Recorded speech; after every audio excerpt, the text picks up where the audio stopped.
नमस्कार, जय हिंद, जय भारत। भारतीय अवाम ताकत दल अपने भारतीय भाई बहनों अर्थात अपने देश भारत की जनता अर्थात अपनी भारतीय अवाम से भारतीयता आधारित आपसी श्रद्धा, भारतीयता आधारित आपसी स्नेह, भारतीयता आधारित आपसी प्रेम, भारतीयता आधारित आपसी अखलाक मोहब्बत, भारतीयता आधारित आपसी सहयोग, भारतीयता आधारित आपसी सम्मान, भारतीयता आधारित आपसी एकता, भारतीयता आधारित आपसी भाईचारा तथा भारतीयता आधारित आपसी सद्भाव को समझने व उसे आत्मसात करके वैसा ही आचरण एवं व्यवहार करने हेतु और इसके पूरे देश में प्रचार प्रसार करने हेतु और प्रत्येक देशवासी को इसकी अहमियत और महत्व को समझाकर उसे अपनाते हुए वैसा ही आचरण एवं व्यवहार करने हेतु और प्रत्येक देशवासी को अपना ही भारतीय भाई बहन मानकर, समझकर, अपनाकर उनके साथ वैसा ही उसी अनुसार आचरण एवं व्यवहार करने हेतु सतत, सदैव और हमेशा अदब के साथ, आदर के साथ अर्ज करता है, विनती करता है। अब हम सभी लोग एक ऐसे विषय पर चर्चा करेंगे जो कि इस देश के जो वामदल हैं, कम्युनिस्ट हैं और उसे जुड़े हुए कुछ समूह ग्रुप्स हैं, गिरोह हैं, उनकी कारगुजारियों के विषय में वो चर्चा है। इस संबंध में भारतीय अवाम ताकत दल अपने आदरणीय भारतीय भाई बहनों से और अपनी अवाम से बताना चाहता है कि भारतीय अवाम ताकत दल के किसी पदाधिकारी को वो कन्हैया कुमार गिरोह, कौन कन्हैया कुमार, जिसने सरेआम जेएनयू के प्रांगण से नारा लगाया था और लगवाया था भारत तेरे टुकड़े हो गए इंशाअल्लाह इंशाअल्लाह और भारत की बर्बादी तक जंग जारी रही। तो वो हमारे पदाधिकारी से कह रहा था कि वो इस भारतीय अवाम ताकत दल को या मुझको यह एक्सपोज करेगा कि हम जो है आरएसएस और बीजेपी के द्वारा खड़े किए गए। देखिए, इस संबंध में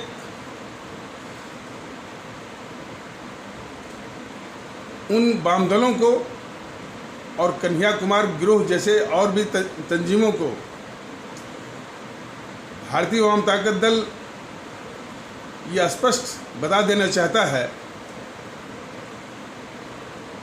कि हम सभी भारतीय भाई बहन राष्ट्रभक्त शिरोमणि नेताजी सुभाष चंद्र बोस, शहीद आजम भगत सिंह, अमर शहीद चंद्रशेखर आज़ाद, अमर शहीद अशफाकुल्ला, अमर शहीद खुदीराम बोस इत्यादि अमर शहीदों की संतान हैं।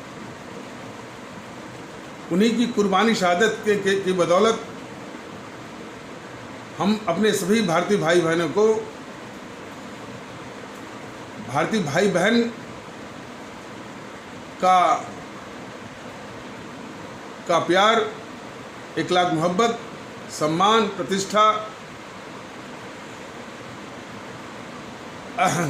बख्शते हुए, देते हुए उनको हृदय से लगा रहे हैं और लगाना चाह भी रहे हैं और लगाएंगे भी। सभी अपने देशवासियों को भारतीय भाई बहन की तरह उनको सम्मान, प्रतिष्ठा, इज्जत और वो लगाव ये भारतीय अवाम ताकत दल लगा रहा है, दे रहा है और प्रयास कर रहा है। लेकिन साथ ही जो सरेआम इस तरह का नारा लगाता है कि भारत तेरे टुकड़े होंगे और भारत की बर्बादी तक जंग जारी रहेगी, उसको ये सीधा मानता है कि हमारे मुल्क भारत की जो सार्वभौमिकता है, जो सॉवरेंटी है, जो जो संप्रभुता है और एकता और अखंडता है, यूनिटी एंड इंटीग्रिटी है, उस पर सीधा हमला है। तो ये कन्हैया कुमार उसका गिरोह और वाम दल या इसी तरह की और तंजीमें वो इस बात का खैर मनाएं कि ये कायर मोदी बैठा हुआ है। यदि कायर मोदी न होता और भारतीय जनता का दल सत्ता में होती, तो जिस कन्हैया कुमार और उसके गिरोह ने ये खुलेआम ये हमला किया हमारे मुल्क भारत की संप्रभुता, एकता और अखंडता पर, वो सीधे हमारी फौज की गोलियों के निशाने पर होता है। और सिर्फ कन्हैया कुमार उसका गिरोह ही हमारी फौज के निशाने पर नहीं होता, उसके समर्थन में खड़े होने वाले राहुल, गद्दार राहुल और उसकी कांग्रेस भी हमारी फौज के निशाने पर होती है, हमारी फौज की गोलियों के निशाने पर होती है। ये सीताराम येचुरी और उसकी CPI-M भी हमारी फौज की गोलियों के निशाने पर होती है। डी राजा भी और उसकी पार्टी CPI भी हमारी फौज की गोलियों के निशाने पर होते हैं। और केजरीवाल भी और उसकी आम आदमी पार्टी भी हमारी फौज की गोलियों के निशाने पर। खैर मनाएं, ये कायर मोदी बैठा हुआ है, इसलिए आप महफूज हैं और सुरक्षित हैं, और देश विरोधी गतिविधियों में आप इस तरह से सक्रिय हैं और छाती तान कर सक्रिय हैं। क्योंकि हमारे इन अमर शहीदों ने अपना लहू दे करके, अपना खून दे करके, अपनी जानें दे करके इस मुल्क की एकता और अखंडता और सार्वभौमिकता की रक्षा की, आज़ादी लाई। आज वही लहू पुकार रहा है, आज वही खून पुकार रहा है हमारे उन अमर शहीदों का, कि इन देश के दुश्मनों का, वो इन देश के दुश्मनों को भारत की धरती से नष्ट में नाबूद करो। यह आह्वान है हमारे उन अमर शहीदों का, कि अपने खून और लहू का ये प्रामाणिकता साबित करो इन देश के दुश्मनों का विनाश करके। तो खैर मनाएं ये सब, कि कायर मोदी सत्ता में बैठा हुआ है बस। और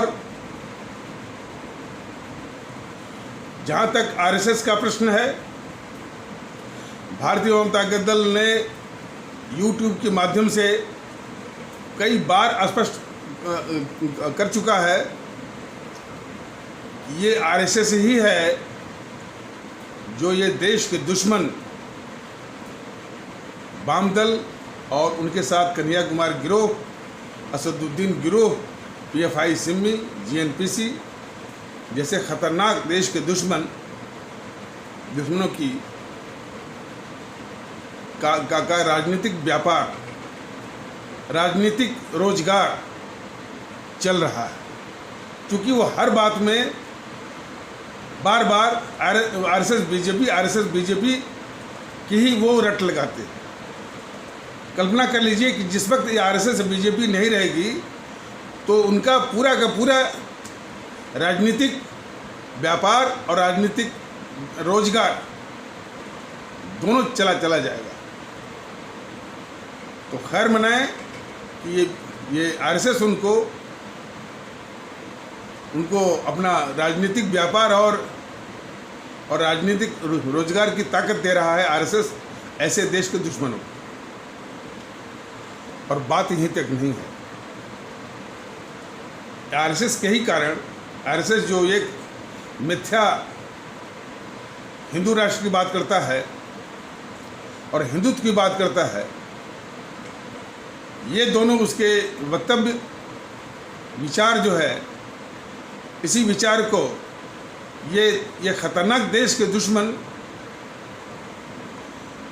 वाम दल और उसके साथ कन्हैया कुमार, असदुद्दीन, कन्हैया कुमार गिरोह असदुद्दीन गिरोह, PFI, सिमी, GNPC, गांधी नेहरू परिवार, चांडाल चौकड़ी, काकस, जिसको कि हमारे देश के लोग अभी भी भूल से, भ्रम से, गलती से कांग्रेस कह रहे हैं। वो कांग्रेस नहीं है, वह एक पारिवारिक कुनबा है या फैमिली कोटेरी है, जो कि उस संगठन पर गेंडुली मार करके बिल्कुल जकड़ी हुई है और उसको अपने जो है वो जो कि अपने उसे टोटलिटेरियन या एकाधिपत्य शैली से उसको चला रही है, घुमा रही है। तो इतनी खतरनाक जो देश विरोधी शक्तियां हैं, देश के दुश्मन हैं, उनकी देश के खिलाफ गद्दारियों और देश के खिलाफ सारी गतिविधियों को छुपाने का जो ढाल है, वो यही RSS देता है अपने हिंदुत्व और हिंदू राष्ट्र के वक्तव्य के द्वारा, क्योंकि इसी को ढाल बनाते हैं कि हम वो हिंदुत्व से और हिंदू राष्ट्र से रक्षा के लिए हम लड़ रहे हैं। वो लड़ते उड़ते नहीं है, बल्कि देश के साथ गद्दारी करते हैं। तो ये खतरनाक खेल जो है RSS खेल रहा है, इन देश के दुश्मनों को, इन देश के दुश्मनों की देश के खिलाफ गद्दारियों के कारनामों को छुपाने के लिए, ढकने के लिए, लोगों का ध्यान भटकाने के लिए वह जो है RSS इन देश विरोधी ताकतों, देश के दुश्मनों को ढाल दे रहा है। एक मिथ्या हिंदू राष्ट्र की बात बोल करके और हिंदुत्व की बात बोल करके। तो इस प्रकार देश अच्छी तरह से समझता है कि इस देश के वजूद के लिए RSS कितना खतरनाक है। वैसे तो ये कम्युनिस्ट वाले रामायण इत्यादि में विश्वास नहीं करते हैं, तो उनके लिए कोई वो ज़्यादा मायने नहीं रखता, लेकिन पूरा देश जो है वो रामायण की इज्जत करता है। तो उनको बता दें कि जो रावण रूपी GNPC और वामदल का अंत करने के लिए प्रभु राम को ऐसा नहीं कि वो सीधे अयोध्या से निकले और सीधे जो है वो रावण का उनका सामना हो गया। उनको कई राक्षस, मारीच, खरदूषण, कुंभकर्ण, मेघनाद, ऐसे तमाम राक्षसों का अंत करना पड़ा। और जब रावण का पाला पड़ा तब एक समस्या खड़ी हो गई कि प्रभु राम उस रावण का सिर पर सिर काट रहे हैं और जितने सिर काट रहे हैं उतने ही सिर उसके उस रावण के निकलते जा रहे हैं। जब प्रभु राम हैरान हो गए उस रावण का सिर काटते काटते, तो उनको विभीषण के जरिए ये मालूम हुआ कि उस रावण की नाभ में अमृत है, जो कि सिर काटते ही दूसरा सिर तैयार कर देता है। तो प्रभु राम ने सबसे पहले उस रावण की नाभ से अमृत को सुखाया और फिर इसके बाद उन्होंने बाण से प्रहार किया और वो रावण धराशायी हो गया। वही की समझने की जरूरत है। आज इन खतरनाक देश के दुश्मन GNPC, गांधी नेहरू परिवार, चांडाल चौकड़ी, काकस और ये वाम दल और उसके साथ कन्हैया कुमार गिरोह, असदुद्दीन गिरोह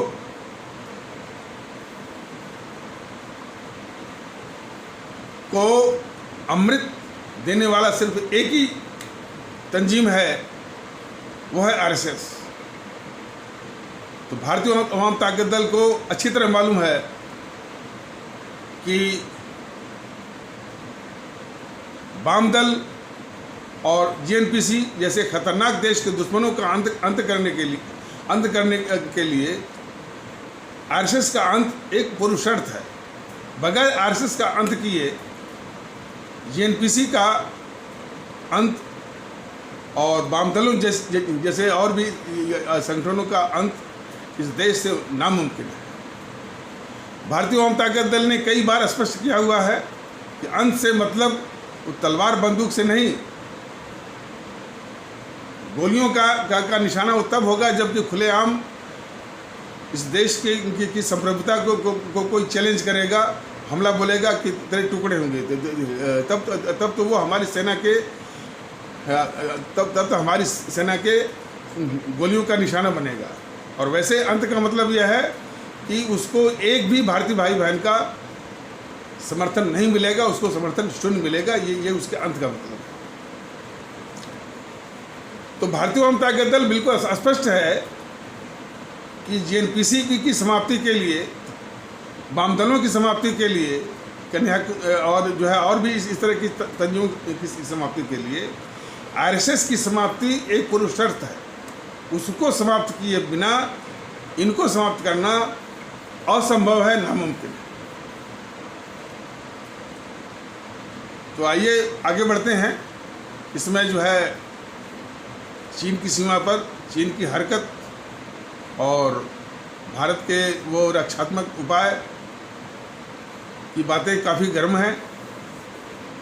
चीन बड़ी चालबाजी के साथ पेश आ रहा है।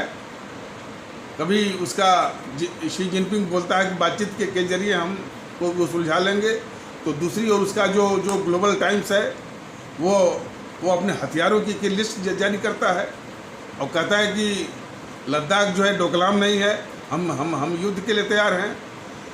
रात के समय उसके सैनिक जो है वो रात में युद्ध का अभ्यास कर रहे हैं। तो बड़ी खतरनाक साजिश वो रच रहा है चीन। लेकिन चीन भी जान ले और चीन के समर्थक ये देश के दुश्मन भी जान लें, भारत जो है वो चीन को मिटा कर रहेगा और नष्ट में नाबूद करने की क्षमता भी रखता है। ये थोड़ी कायरता है मोदी की, नहीं तो भारतीय अवाम ताकत दल रहता तो चीन को विश्व के नक्शे से मिटा देता और उसकी वो हिम्मत नहीं पड़ती। तो वो इसमें विश्वास करता है कि न रहेगा बांस और न बाजेगी बांसुरी। तो वो बांस जो है चीन को कोई समाप्त कर देता भारतीय अवाम ताकत दल। और जो ये बांसुरी बजाते हैं ये वाम दल वाले और जो है कन्याकुमारी गिरोह और जीएनपीसी वाले, ये बांसुरी भी समाप्त हो जाती।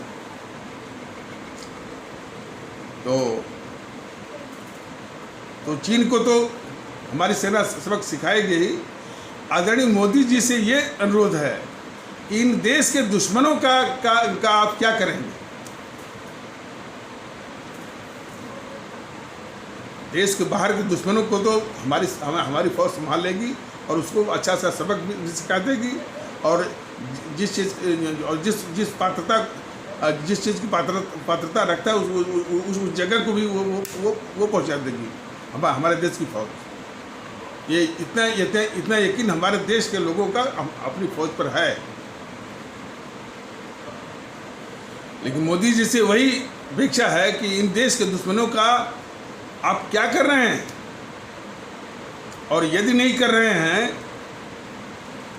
तो देश के गद्दारों की रक्षा करना, देश के गद्दारों के प्रति कोई कार्रवाई न करना भी मोदी जी एक बहुत बड़ी गद्दारी है।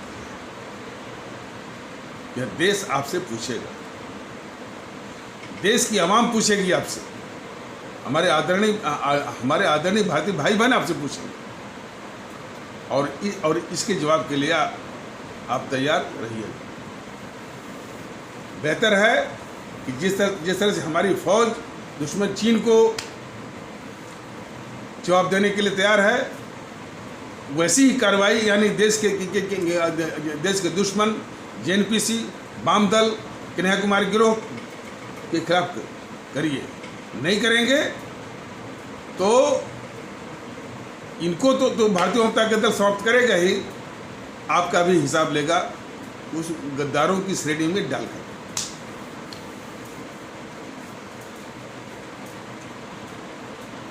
और अब आगे आइए कि उसी बात को भारतीय जनता पार्टी दल दोहराना चाहता है कि भारतीय जनता पार्टी दल अपने प्रत्येक देशवासी को अपना ही भारतीय भाई बहन मानकर उसको गले से लगाना चाहता है, उसको छाती से लगाना चाहता है, उसको वो प्यार स्नेह देना चाहता है, वो भारतीय नागरिक का, भारतीय भाई बहन का की इज्जत प्रतिष्ठा उसको बख्शना चाहता है और बख्श भी रहा है। उसका एक नमूना छोटा सा देना बहुत ज़रूरी है। और ये खास करके ये वाम दल और जेएनपीसी, कन्याकुमारी गिरोह इत्यादि उसको अच्छी तरह देखें। जिस समय हमारी माताएं और बहनें या माताओं और बहनों का इस्तेमाल करने हेतु उनके मस्तिष्क में गलत गलत बातें का जहर भर करके शाहीन बाग में मैं बिठाया गया था, तो उनके बीच भारतीय जनता पार्टी दल गया था। हालांकि इसके पास साधन नहीं था, लेकिन गया था उन अपनी भारतीय माताओं और बहनों के बीच में। ये समझाने गया था कि माता जी, बहन जी, आपको बरगलाया गया है, आपको देश के दुश्मनों ने भुलवाया है, अफवाह के आप शिकार हैं।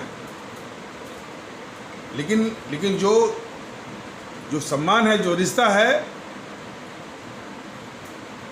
आपका, वो आपका हमारे लिए कि आप हमारी भारतीय बहन और भारतीय माताएं हैं। और यही चीज़ YouTube के माध्यम से कई बार ये उद्बोधन और ये उद्गार भारतीय जनता पार्टी दल ने दिया हुआ है। और वो सम्मान उन माताओं और बहनों के प्रति है, हृदय में है और व्यवहार से भी है। लेकिन वहीं जरा देखिए, ये देश के दुश्मन वाम दल और जेएनपीसी वाले उन्हीं माताओं बहनों का इस्तेमाल कर रहे हैं देश के खिलाफ। तो अपना चरित्र देखेंगे तो इसीलिए भारतीय जनता पार्टी दल अपने आदरणीय भारतीय भाई बहनों से, अपने आदरणीय भारतीय आवाम से ये नम्र निवेदन करना चाहता है कि ये सब छोड़ करके आप जो है भारतीयता को अपनाइए। ये सारे देश के दुश्मन का नाश हो जाएगा, मोदी जी का भी इलाज हो जाएगा।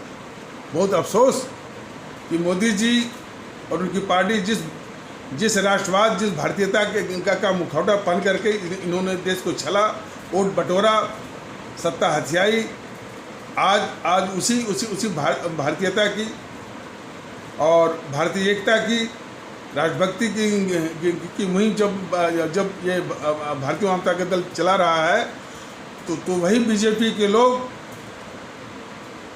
घिनौने तरीके से इसका विरोध कर रहे हैं।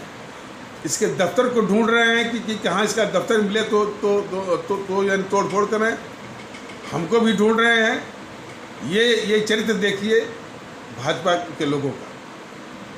वैसे तो भारतीय जनता पार्टी दल ने पहले बता चुका है, अपने मुल्क भारत को बता चुका है, अपने आदरणीय भारतीय भाई बहनों और अपने आदरणीय भारतीय आवाम को बता चुका है कि जो भारतीय एकता की जो मुहिम है और भारतीयता का जो आंदोलन है, जो प्रयास है, इसका सामना करने के लिए भारतीय जनता पार्टी ने अपनी नैतिकता और नैतिक बल खो चुका है।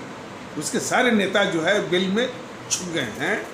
सिर्फ छुट भइयों को इसके खिलाफ सिखा करके पढ़ा करके जो है वो जो विध्वंसक कार्रवाइयाँ हैं कि इनको इनका दफ्तर तोड़ दो, इनको मार दो, इनको पीट दो, इन्हीं पर जो है ऐसी कार्रवाइयों पर ये भारतीय जनता पार्टी जो उतर आई। तो खैर इन बातों से भारतीय आवाम ताकत दल घबराने वाला नहीं है। ये अपनी भारतीय आवाम को और अपने आदरणीय भारतीय भाई बहनों को आश्वस्त करना चाहता है कि यह देश को भारतीयता के आधार पर एक करके रहेगा। भारतीय जनता पार्टी का जो भी अंजाम हो, लेकिन फिर वही कहा जाला कि जब भारतीय जनता पार्टी की बात कही जाती है तो उसमें भारतीय जनता पार्टी के कैडर में एक ऐसा कैडर है, उसका बहुत बड़ा हिस्सा है जो राष्ट्र को समर्पित है, राष्ट्र की एकता के लिए जो भारत राष्ट्र को समर्पित है, भारत राष्ट्र की एकता के लिए समर्पित है, भारत राष्ट्र की मजबूती के लिए समर्पित है, भारतीय जनता पार्टी के लिए समर्पित नहीं है। वह इन्हीं मुद्दों के लिए भारतीय जनता पार्टी के साथ जुड़ा है, लेकिन अब वो अपने को छला हुआ, ठगा हुआ महसूस कर रहा है। इस तथ्य को समझने के लिए तो इन्हीं शब्दों के साथ इस आवश्यक मीमांसा और समीक्षा को यहीं पर विराम दिया जाता है। तब तक के लिए नमस्कार, जय हिंद, जय भारत।